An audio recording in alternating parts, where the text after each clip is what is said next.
Annie Ernaux est récipiendaire du prix Nobel de littérature 2022. Je m'en réjouis pour la littérature française. Nous voilà désormais pourvus de 3 prix Nobel de littérature français vivants. Je m'en réjouis pour la littérature féminine et féministe. Et je m'en réjouis peut-être en premier lieu pour Annie Ernaux, une autrice que j'aime infiniment et depuis déjà très longtemps.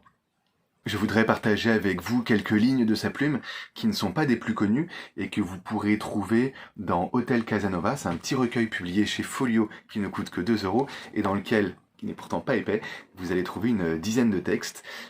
Celui que je vais vous lire est extrait d'un article intitulé Littérature et politique.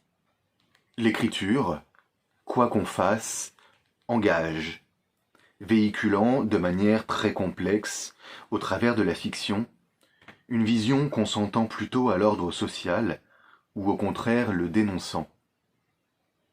Si l'écrivain et ses lecteurs n'en ont pas conscience, la postérité ne s'y trompe pas.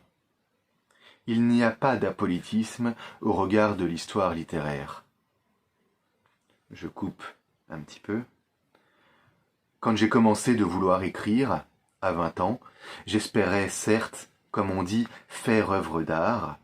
Comment aurais-je pu penser autrement quand j'étais nourri de ce dogme à l'université? Mais ce n'est pas cela que j'ai noté spontanément, naïvement, c'est-à-dire naturellement sur une page de cahier. C'est « J'écrirai pour venger ma race ». La substitution de race à classe n'étant pas un hasard, une étourderie.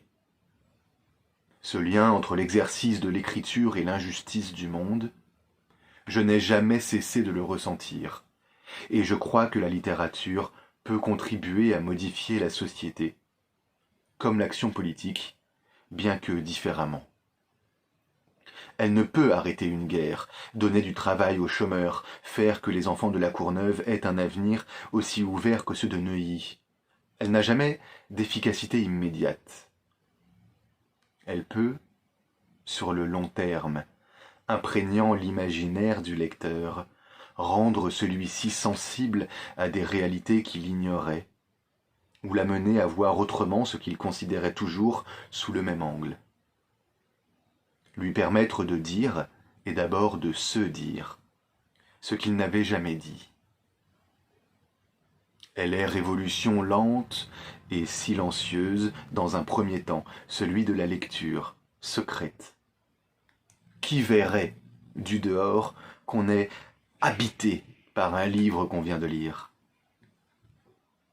Parfois, elle devient révolution effectivement réalisée, mais ne se confondant pas avec elle, la dépassant.